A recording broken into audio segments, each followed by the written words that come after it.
students, how are you all? I hope you all are doing really well. So students, today we are going to start chapter name Now the Blind Can Read.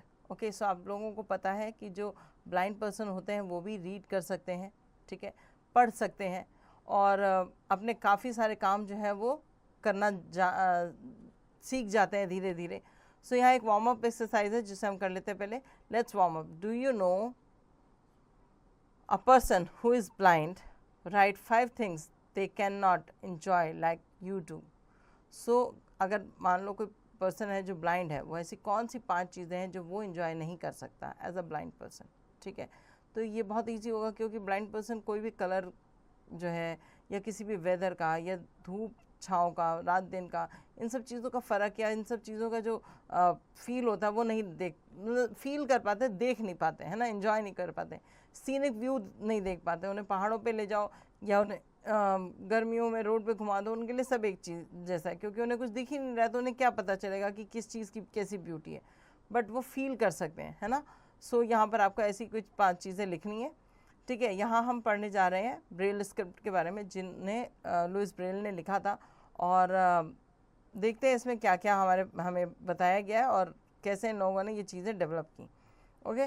There was a time not long ago. एक समय था but बहुत पुरानी बात नहीं है ये. When most people thought that the blind could never learn to read. जब लोग सोचते थे कि अंधे लोग कभी पढ़ना लिखना नहीं सीख सकते. People thought that the only way to read was as look at word with your eyes. So पहले लोग यही सोचते थे कि पढ़ने का सिर्फ एक ही तरीका है, शब्दों को अपनी आंखों से देखना. A young French boy named Louis Braille thought otherwise and made books meant for the blind. और लुइस ब्रेल नाम का एक फ्रेंच बॉय था जिसके लिए, जो देख नहीं पाते थे मगर उनके लिए ये चीज़ अलग तरीके से थी. उन्हें लगता था कि ऐसा नहीं है कि अंधे लोग जो हैं वो रीड करना या राइट करना नहीं सीख सकते या लर्न करना नहीं सीख सकते. तो उन्होंने एक ऐसी बुक बनाई जो अंधों के लिए थी, जो ब्लाइंड लोगों के लिए थी. The year was 1812. 1812 की बात है, मतलब बहुत, हाँ, अभी के टाइम के हिसाब से तो बहुत पुरानी बात है ये. In a small town near Paris 3-year-old Louis was playing in his father's workshop. So एक स्मॉल टाउन था पेरिस में, ठीक है. वहाँ पर 3 साल का एक बच्चा लुइस जो था वो अपने फादर की वर्कशॉप में खेल रहा था. Mister Braille made leather object and had many special tools. Little Louis often spend the day playing there. So जो मिस्टर ब्रेल थे वो लेदर का सामान बनाते थे, इसलिए उनके पास बहुत तरह के टूल्स हुआ करते थे. जो लिटिल लुइस था वो सारा दिन वहाँ खेलने में अपना बिताता था. छोटे बच्चे क्या करते हैं, सारा दिन खेलते ही हैं, तो ऐसे ही वो भी वहाँ खेलते रहते थे. Stay away from those nails, Mr. Braille instructed Louis. Mr. Braille ने लुइस से बोला कि उन नेल्स मतलब उन कीलों से दूर रहो. Louis nodded. लुइस ने मना कर दिया कि नहीं, ऐसा नहीं होगा. He looked intently at the things his father made. Curiously, little Louis also wanted to try his hand with the tools too. और उन्होंने मना किया कि नहीं, उन्हें तो उन नेल से खेलना है और वो अपने फादर की बनाई हुई चीज़ों को देखते थे, छूते थे, समझते थे, तो उन्हें लगता था कि मुझे भी ऐसा कुछ बनाना है. क्यूरियोसिटी होती है ना, कोई भी आपके घर में कुछ कर रहा हो तो आप देखोगे जो छोटा बच्चा है ना वो दौड़ के जाता है देखने के लिए कि क्या हो रहा है, कैसे हो रहा है, और वो फिर कोशिश करता है कि मुझे भी दे दो, मैं भी ऐसे ही करूँगा. तो वो भी ऐसे ही 3 साल के बच्चे थे, तो उन्हें क्या समझ में आएगा, तो वो भी इसी तरह से कर रहे थे कि वो अपने पापा के टूल्स के साथ खेलना चाहते थे. He picked up an awl, a sharp pointed stick with a wooden handle. Mister Braille used it to make holes in leather. While playing with the law, Louis' hand slipped. So he let out a loud cry. So क्या हुआ कि एक दिन एक all जो था, मतलब एक ऐसा पॉइंटेड वो होता है जिसमें लकड़ी लगी होती है और उसको मार मार के छेद किया जाता है लेदर में, ठीक है. Picked up an awl, a sharp pointed stick with a wooden handle, जिसमें वुडन हैंडल होता है, ठीक है, और उससे उसे खोद के ना ऐसे छेद किया जाता है उसमें. तो मिस्टर ब्रेल जो थे उससे लेदर में होल करते थे. While playing with an all, वो हाथ से छूटा लुइस के और स्लिप कर गया और बहुत ज़ोर से चिल्लाने की आवाज़ आई. Mister Braille rushed to his son, but damage was done. The all had damaged one of his Louis' eyes. So वो जो हाथ से उसके छूटा और उसकी आंखों में, लुइस की आंखों में लग गया. तो मिस्टर ब्रेल जब वो चिल्लाया, मिस्टर ब्रेल जब तक दौड़ के उसके पास तक जाते तब तक वहाँ पर डैमेज जो था वो हो चुका था.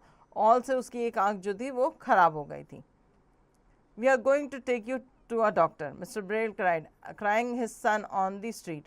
और उन्होंने अब रास्ते में जाते जाते अपने बच्चे को जो हम तुम्हें डॉक्टर के पास ले जाएंगे. However, within a few days he then got infected. The infection spread to the Louis' other eye and the boy lost his sight.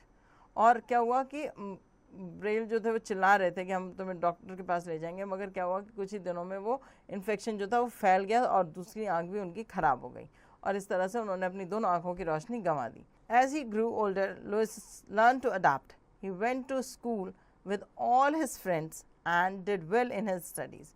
और जैसे जैसे लुइस बड़े हो रहे थे वैसे वैसे अडाप्ट कर रहे थे. फिर वो अपने दोस्तों के साथ स्कूल जाना शुरू हुए और वो काफ़ी अच्छी स्टडीज़ भी कर लेते थे. He was intelligent and creative. वो इंटेलिजेंट थे, समझदार थे और क्रिएटिव थे.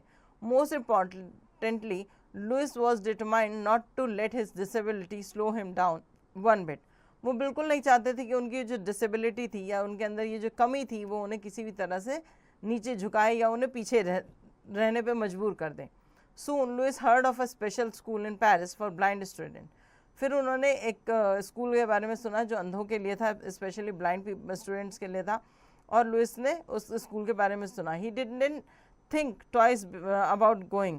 Louis packed his bag and went off to study there. और उन्होंने बिल्कुल नहीं सोचा इस बारे में कि मैं वहाँ जाके कैसे रहूँगा, क्या करूँगा, क्या नहीं करूँगा, और लुइस वहाँ से अपना बैग पैक किया और वो निकल पड़े उस स्कूल में अपनी पढ़ाई को कंटिन्यू करने के लिए. At the school, Louis felt that there was special book for the blind to read. तो जब वो स्कूल पहुँचे तो उन्होंने समझ में आया कि यहाँ पर स्पेशल बुक है जो ब्लाइंड पीपल के लिए है ताकि वो रीड कर सकते हैं.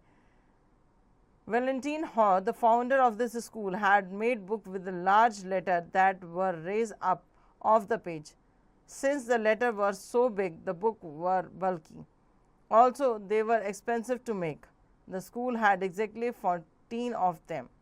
तो वहाँ उन्हें जाके पता चला कि बुक्स जो हैं यहाँ पर रीडिंग के लिए बुक्स बनाई गई हैं. इन्होंने क्या किया था, जो अल्फ़ाबेट्स थे वो काफ़ी बड़े बनाए जाते थे ताकि प्रॉपरली टच करके समझा जा सके. प्लस ये जो अल्फ़ाबेट्स थे वो बड़े थे और पेपर पे से उभरे हुए थे. मगर क्या था कि ये बनाना बहुत मुश्किल होता था, तो इनके पास सिर्फ उसकी 14 कॉपीज़ ही थी. 14 ही इस तरह की बुक्स थी जिनको ये टच करके पढ़ सकते थे. Feeling each letter with his fingerprint, Louis set about reading the book in the school library. However, this was a long and difficult task. It took a few seconds to read each word. So, by the time he reached the end of the sentence, Louis almost forgot what the beginning of the sentence was about. So, ये जो letters थे वो इतने बड़े थे कि इनको एक एक टच करके ये पता करना कि ये क्या लिखा हुआ है. जब तक वो पहले लेटर से एंड वाले लेटर तक पहुंचते थे वो भूल जाते थे कि उन्होंने क्या पढ़ा इस बीच में. ठीक है, इस बीच में क्या क्या लेटर्स उनके हाथ पे से होकर गुजरे. सो ये बहुत डिफ़िकल्ट था कि पूरी बुक्स को आप पढ़ पाएँ या पूरी चैप्टर को पढ़ पाए. तो उस रीडिंग के लिए जब लाइब्रेरी में जाते थे, उन बुक्स को उठाते थे तो वो देखते थे कि उन्हें रीड करना उनके लिए बहुत मुश्किल हो रहा है, क्योंकि इतने लंबे लंबे वर्ड्स हैं. अगर मान लो कोई सेंटेंस बड़ा है या कोई वर्ड बड़ा है तो उसका पहले अल्फ़ाबेट से लेकर लास्ट अल्फ़ाबेट तक क्या क्या बीच में अल्फ़ाबेट है वो मेमोराइज़ कर पाना थोड़ा मुश्किल हो जाता था और वो भूल जाते थे. There must be a better way, Louis said to himself, and as he soon found out there was. Louis thought long and hard about a way for the visually impaired to read. Others had created symbols that would be read by touch. However, this finger reading was slow and difficult, and the symbols were complex. Louis wanted an alphabet code to make reading by touch quick and easy. Okay. सो उन्होंने बोला इससे कोई better way भी होगा. उन्होंने अपने आप से ये सोचा कि इससे भी कोई अच्छा तरीका ढूंढा जा सकता है जिससे कि रीड किया जा सके. और धीरे धीरे उनकी बहुत थॉट प्रोसेस और बहुत हार्ड जो ये था विजुअलाइजेशन की, मतलब वो चाहते थे कि किसी तरह जो ये ऐसे बच्चे हैं ब्लाइंड जो नहीं देख सकते, वो इतने बड़े बड़े अल्फ़ाबेट नहीं पढ़ सकते, तो कोई कोडिंग की जाए कि हर अल्फ़ाबेट को लिखने का एक तरीका हो, छोटा तरीका हो, जिसे लिख कर हम वर्ड या सेंटेंस को पूरा कर सकें. So created symbol that could be read by touch. और ऐसे ही उन्होंने क्या किया, फिंगर रीडिंग जो थी वो बहुत स्लो थी, डिफ़िकल्ट थी, सिंबल्स बहुत कॉम्प्लेक्स थे. So Louis wanted an alphabet code to read by touching and quick in easy. तो टच करके बहुत आसान हो, ईजी हो पढ़ना, ऐसे वो कोड्स बनाना चाहते थे. As fate would have it, Louis soon got the chance he was looking for. he heard about something called night writing, designed by Captain Charles Barbet. The French army used this method to read message in the dark. Okay, so एक faith मतलब जो किस्मत थी वो भी उनके साथ थी, उनको जल्दी पता चला कि चांस मिला उन्हें ये देखने का कि जो एक नाइट राइटिंग का एक पैटर्न है जो जिसे कहा जाता है, जिसमें क्या होता था कि जो कैप्टन चार्ल्स बार्बे ने बनाया था, और इसमें क्या था फ्रेंच आर्मी जो थी वो रात के समय इस चीज़ को यूज़ करती थी पढ़ने के लिए, डार्क में जब अंधेरा हो जाता था कुछ दिखाई नहीं देता था. At night soldier could not read written message because they would need light to read. तो वो रिटन मैसेजेस को पढ़ नहीं सकते थे रात के समय में, तो वो क्या करते थे, उन्होंने एक ऐसे मैसेज का तरीका बताया जिससे कि वो कोड वर्ड्स के थ्रू ये जान लेते थे कि क्या लिखा गया है, टच करके फील करके. If they lit a match the light might attract the enemy attention. अगर वो लाइट जलाएंगे तो क्या होगा कि जो एनिमीज़ हैं उनका अट्रैक्शन उनकी तरफ चला जाएगा. तो फ्रेंच आर्मी इस तरह का इस्तेमाल करती थी ताकि वो अपने मैसेजेस को पढ़ भी सके और किसी को पता भी न चले. Instead they use N alphabet code made up of small dot and dashes. तो स्मॉल डॉट और डैशेस से उन्होंने एक कोड्स बना लिए थे. The symbols were raised up of the paper so that soldier could read them by running their finger over them. Lewis tried out the code. He saw that it was good, but he wanted to improve it further. So Lewis को जब इस बारे में पता चला तो उसने ये चीज़ देखी और ये देखा कि पेपर पे उठे हुए वो कोड्स होते थे, डॉट ऊपर डॉट नीचे डॉट स्लैश, इस तरह का इस्तेमाल करके वो लोग कोड वर्ड में पढ़ते थे चीज़ें. तो लुइस ने इस कोड को देखा, ट्राई किया और उन्होंने सोचा इसको और इम्प्रूव किया जा सकता है. On his next vacation home, Lewis spent all his time working on the system of writing. As he sat there in his father's leather shop, Lewis picked up one of the all. The idea came to him in a flash. The very tool that had caused him to go blind would now help him to read. So जैसे वो vacation में अपने घर गए, अपना time उनका सारा इसी चीज़ में जाता था कि कैसे ये सिस्टम का जो है तरीका जो है राइटिंग का, इसको सुधारा जाए या ठीक किया जाए. तो वो अपने फादर की लेदर शॉप में बैठे हुए थे एक दिन और उन्होंने और जो जिसकी वजह से उनकी आँख ख़राब हुई थी उन्होंने उसे उठाया और उनके दिमाग में एक आइडिया आया, क्यों नहीं कि जिस चीज़ से मेरी आँखें गई हैं, जिस चीज़ से मैं अंधा हुआ हूँ, वही चीज़ मुझे पढ़ने में अब हेल्प करे. Over the next few days, he worked on an alphabet made up entirely of 6 dots. 6 dots से वो alphabets बनाते थे. The position of the different dot created the same different letter of the alphabet. So जो different patterns का इस्तेमाल करते थे, position में डॉट्स अलग अलग जगह पे लगा के अलग अलग तरह के लेटर्स को ये क्रिएट करने की कोशिश कर रहे थे. Louis use a blunt awl to punch out a sentence. और लुइस ने क्या किया कि जो इनके फादर ने जो ऑल लिया हुआ था वो क्या था, वो शार्प था, पॉइंटेड था. तो इन्होंने जो ऑल लिया वो था ब्लंट, ताकि वो मारे तो सिर्फ गड्ढा और छेद ना निकले, इवन वो उठ जाए बस थोड़ा सा. Holding his breath he read it quickly. उन्होंने सांस मतलब अपनी सांस को रोके रोके में वो पढ़ लेते थे, वो इतना क्विक हो गया था. Everything made sense. His plan had worked out. और ये जो चीज़ें उन्होंने सोची समझी ढूंढी, मतलब पहले तो उन्होंने ये पता किया कि इस तरह की और कैसी लैंग्वेजेस जिसे कोड लैंग्वेजेस से हम सीख सकते हैं, प्लस उस कोड लैंग्वेजेस में क्या इंप्रूवमेंट की जा सकती है जिससे कि हम अल्फ़ाबेट्स को प्रॉपर्ली लिख सकें, उनके अलग अलग डॉट्स को अलग अलग जगह पे लिखकर हम ये पता कर सकें कि क्या हम पढ़ रहे हैं. और उसको उन्होंने पढ़ के जब देखा तो उन्हें लगा कि हाँ ये बहुत ईजी है, और फिर ये उनका आइडिया जो था वो काम कर गया. Lewis had invented a new system of reading and writing for the blind was only 15-year-old. जब वो 15 साल के थे तब उन्होंने ये चीज़ लुइस ने जो थी इन्वेंट कर दी थी. जो ये इनका प्लान था वो वर्क हो चुका था, काम कर चुका था. जब इन्होंने अपने लिए खुद लिखा, पढ़ने की कोशिश की, तब उन्हें समझ में आया कि ये काम करेगा. This system for reading and writing is used all over the world today. It is simply known as Braille. Okay so आज ये जो सिस्टम है रीडिंग का, राइटिंग का, ये आज पूरे वर्ल्ड में इस्तेमाल किया जा रहा है और इसे कहा जाता है Braille. Today the blind can read maps in Braille. और आज जो है मैप्स भी रीड किए जा सकते हैं इन ब्रेल, जो स्क्रिप्ट है उसके द्वारा. Special Braille computer enable them to work and connect with the online world.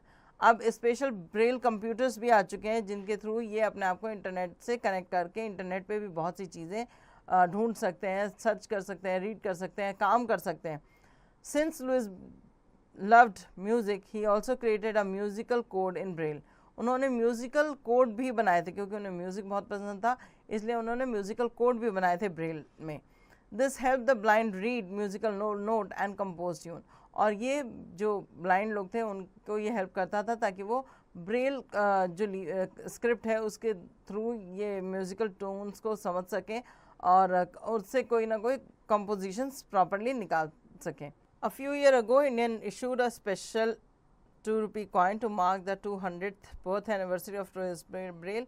कुछ साल पहले इंडिया ने एक इशू किया था ₹2 का सिक्का या कॉइन जिसमें 200 बर्थ एनिवर्सरी थी लुइस ब्रेल की. The coin bear his portrait and also has his name written in Braille. Braille script में उनका नाम भी लिखा गया था उस पर और उनकी इमेज भी उस पर बनाई गई थी. In many countries there are Braille symbols on currency note. कई कंट्रीज़ में ब्रेल सिम्बल्स जो हैं वो करेंसी नोट्स पे होते हैं. This help the blind identify the value of the note. और ये उसे मदद करते हैं कि जो नोट जो है वो कितने का है. हेल्प करते हैं ब्लाइंड पीपल को कि उनकी वैल्यू क्या है, मतलब वो टच करके पता कर सकते हैं कि $100 हैं, $200 हैं, $20 है, कितना बक्स हैं ये. Okay. Now however, all this was possible only because of a blind boy with a dream. Louis Braille not only achieved his dream to read and write, but also helped thousands across the world to read and write. So, जो ये possible तभी हुआ. ये कैसे possible है? जब एक अंधे लड़के ने एक सपना देखा. वो सपना जो लुइस ब्रेल ने देखा, अब एक अचीव किया उस ड्रीम को, और उससे वो खुद ही नहीं, उन्होंने अपने जैसे बहुत हज़ारों लाखों लोगों को ये बेनिफिट पहुंचाया कि वो रीड कर सके, राइट कर सके, लिख सके और पढ़ सकें. अगर आप जानना चाहते हो कि किस तरह से ब्रेल स्क्रिप्ट पढ़ के ये जो लोग हैं, तो इस तरह के आप वीडियोस जो हैं सर्च कर सकते हो. या एक इंडियन मूवी है श्रीकांत, उसको भी आप सर्च कर सकते हो कि कैसे एक अंधे लड़के ने पढ़ के साइंस स्ट्रीम से एजुकेशन ली और उसके बाद उन्होंने अपनी लाइफ जो है वो कैसे आगे सक्सेसफुल बनाई. तो इस तरह की और भी बहुत सी मूवीज़ आपको बहुत मिल जाएंगी जिसमें आपको ये पता चल सकेगा कि बेसिकली जो ये ब्रेल स्क्रिप्ट है वो कैसी होती है, लोग कैसे टच करके इसको रीड करते हैं, और इसमें हर तरह की इन्फॉर्मेशन दी गई होती है. ये बहुत लिमिटेड नहीं है, हर तरह की इन्फॉर्मेशन जो एक आँख वाला इंसान पढ़ सकता है, देख सकता है, लिख सकता है, ऐसी सारी इन्फॉर्मेशन इस ब्रेल स्क्रिप्ट के थ्रू लिख कर बच्चों तक पहुँचाई जा रही है जो ब्लाइंड पीपल्स हैं उनके पास. तो जो लुइस ब्रेल थे उन्होंने काफ़ी कम उम्र में इस चीज़ को डेवलप किया, और उसके लिए उन्होंने बहुत मेहनत की, क्योंकि उनके अंदर खुद इच्छा थी पढ़ने की, खुद इच्छा थी जानने की. इसलिए उन्होंने अपनी सुविधा के लिए, अपने लिए और अपने जैसों के लिए ये काम किया, और एक मिसाल कायम कर दी कि एक अंधा लड़का भी लोग अपने ही कम्युनिटी के लिए इस तरह से बुक्स डेवलप कर सकता था जिसमें उन्हें हर तरह की नॉलेज मिल सके. सो ये थी एक स्टोरी जो काफ़ी इंटरेस्टिंग भी थी, और इसमें भी आपको एक सीख मिलती है कि अगर आप चाहें तो आपके अंदर कितनी भी कमियां हों, कितनी भी खामियां हों, आपको जो अचीव करना है वो आप अचीव कर सकते हो, सिर्फ अपने खुद के लिए भी और अपने आसपास अपने जैसों के लिए भी, है ना. सो आपको ये बस ध्यान रखना है कि आपका मोटिव, आपका लक्ष्य जो है वो क्लियर होना चाहिए. आपको उसको करने की इच्छा होनी चाहिए, अंदर से होना चाहिए कि मुझे ये करना है, तभी आप उस चीज़ को कंप्लीट कर पाओगे. तो चलिए आगे वर्ड मीनिंग्स देख लेते हैं. Otherwise opposite, nodded, moved head up and down, and yes, nodded. ठीक है. ना all, a sharp pointed tool, creative, found of making new things, बल्कि, heavy, impaired, not usable in a flash immediately. Okay, brain tester है. Number 1, answer zone. Number A, take the correct option. In the year was dash in a small town near Paris. 3-year-old Louis was playing with his in his father's workshop. So कौन सा year था वो जिसमें ये story हमें सुनाई गई? तो चैप्टर में जब हमने पढ़ा था तो हमने देखा था कि ये ईयर था 1812, है ना, 1812. तो यहाँ जो ऑप्शंस दिए गए हैं उसमें आप 1812 पर मार्क करेंगे. Option A 1812, option B 1814 and option C 1818. So 1812 पे आपको यहाँ पर टिक करना है. रेस्ट ऑफ द क्वेश्चन आप रीड करेंगे और इसके आंसर फाइंड आउट करेंगे. Now fill in the blanks with the help of word given below. written alphabet, read, system, infection. Number 1, the dash spread to Louis' other eyes and the boy become blind. So इसका answer है infection. सो एक आँख का जो infection था वो दूसरी आँख तक फैला और बच्चा जो था वो अंधा हो गया. सो आंसर क्वेश्चन 1 का आंसर है इन्फेक्शन. ऐसे ही आप बाकी को रीड करेंगे और उसके आंसर्स को फाइंड आउट करेंगे. Write T for true and F for false. Number 1, Louis did not want to read. So this is totally a wrong statement. Louis पढ़ना नहीं चाहते तो वो ब्रेल स्क्रिप्ट क्यों बनाते, है ना. So this is a false statement. यहाँ आप F मार्क करेंगे इस बॉक्स में. ऐसे आप रीड करेंगे बाकी के और इसके आंसर्स को भी खुद फाइंड आउट करेंगे. Match the following in a flash. Okay, match करना है यहाँ पर फॉलोइंग्स को. यहाँ देख लेते हैं कि क्या लिखा है. इन अ फ्लैश. नंबर 2 पे अचीव, नंबर 3 पे बल्कि, नंबर 4 पे अडैप्ट एंड नंबर 5 पे ब्लंट. ओके, नंबर A पे है गेंड, नंबर B पे है large and heavy, number C पे है एक्सेप्ट, नंबर D पे है not sharp and number E पे है सडनली. ओके, सो यहाँ पे आपको इनके सिमिलर मीनिंग्स के साथ मैच करना है. Okay, in a flash suddenly, achieved gained, bulky large and heavy, adept expert and blunt मतलब नॉट शार्प. इस तरह से आप इसे मैच करेंगे. ओके, हु सेड टू हुम. ई में है आपको who said to whom. Number 1 पे stay away from those nails. ये मिस्टर ब्रेल ने कहा था किससे, लुइस से. ठीक है, ऐसे ही आप बाकी के भी आंसर्स को फाइंड आउट कर लेंगे कि we are going to take you to the doctor. ये किसने किससे कहा था. There must be a better way. ये भी किसने किससे कहा था. ये आप चैप्टर रीड करेंगे तो आपको पता चल जाएगा. Answer the following question. So आपको क्वेश्चन आंसर में पूछा गया है. नंबर 1 क्वेश्चन है where was Louis Braille born, है ना. सो लुइस ब्रेल कहाँ बॉर्न हुए थे. तो यहाँ पर आपको आंसर दिया हुआ है चैप्टर में. जब आप ऊपर देखेंगे the year was 1812 in a small town near Paris. ठीक है, सो ये कहाँ बॉर्न हुए थे, स्मॉल टाउन था पेरिस का, उस वहाँ बॉर्न हुए थे ये. ओके, सो इसको आपको सिर्फ इतना सा ही मार्क करना है यहाँ पर और इसे आप अपने आंसर में लिख देंगे. ऐसे आप बाकी क्वेश्चन के आंसर भी अपने चैप्टर में रीड करके फाइंड आउट करें. Now grammar zone. Fill in the blanks with a an और दी. ये आर्टिकल्स हैं जो आपको यहाँ पर फिल करने हैं. ठीक है, आपको पता है ए कब लगता है, एन कब लगता है और द कब लगता है. तो ए हम लगाते हैं हमारे जितने भी कॉन्सोनेंट्स होते हैं उनके साथ. एन लगाते हैं हमारे वॉवल्स, जो भी वर्ड हमारे वॉवल से शुरू हो रहा है उसके आगे हम लगाते हैं एन. और द हम लगाते हैं जब कोई स्पेसिफिक चीज़ें हो. सो नंबर 1 पे है एन एग. ठीक है, नंबर 2 पे एन इंटरेस्टिंग बुक, क्योंकि यहाँ इंटरेस्टिंग है. इन आई जो है वो भी एक वॉवल है. ऐसे ही आप बाकी भी यहाँ फाइंड आउट करेंगे और इसके आंसर्स को लिखेंगे. मैं आपको एक एग्जांपल और देती हूँ. नंबर 12 पे जो लिखा है द गंगा, यहाँ पर द गंगा आएगा क्योंकि गंगा एक होली सेक्रेड रिवर है इसलिए. Okay, now underline the adjective in the following sentence. Right what kind of adjective is each one is. A kind man helped me. तो काइंड मैन की बात हो रही है. कौन से मैन की बात हो रही है, काइंड मैन की. तो काइंड यहाँ पर आप मार्क करेंगे और ये कौन सा एडजेक्टिव है इसको आपको यहाँ पर मेंशन करना होगा. Okay, now rearrange the jumble word to make meaningful sentence. एक मैं आपके लिए करके दूंगी, रेस्ट ऑफ द पार्ट आप खुद करेंगे. ये बहुत मज़ेदार होते हैं जम्बल वर्ड्स को अरेंज करके एक मीनिंगफुल सेंटेंस बनाना. 30 in my student there class are. There are 30 students in my class. ठीक है, there are 30 student in my class. So ये पहले का आंसर होगा जो मैंने आपको बताया है. रेस्ट जो है वो आप खुद इसको अरेंज करिए और इसका एक मीनिंगफुल सेंटेंस क्रिएट करिए. Adverb tell us how, when and where actions are taken place. ठीक है, सो एडवर्ब जो है ये हमें बताता है कि कब, कहाँ और कैसे जो है ये एक्शन हुआ था. Adverb of manner, adverb of time and adverb of place. इनसे आपको समझ में आ रहा है कि बहुत क्लियरली बताया कि एडवर्ब ऑफ मैनर का मतलब है tell us about the way in which an action take place. He shouted loudly, सीमास डांस ब्यूटिफुली.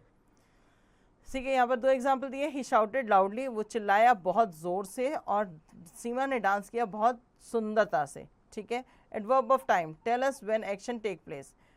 टाइम क्या बताता है कि कब एक्शन हुआ था.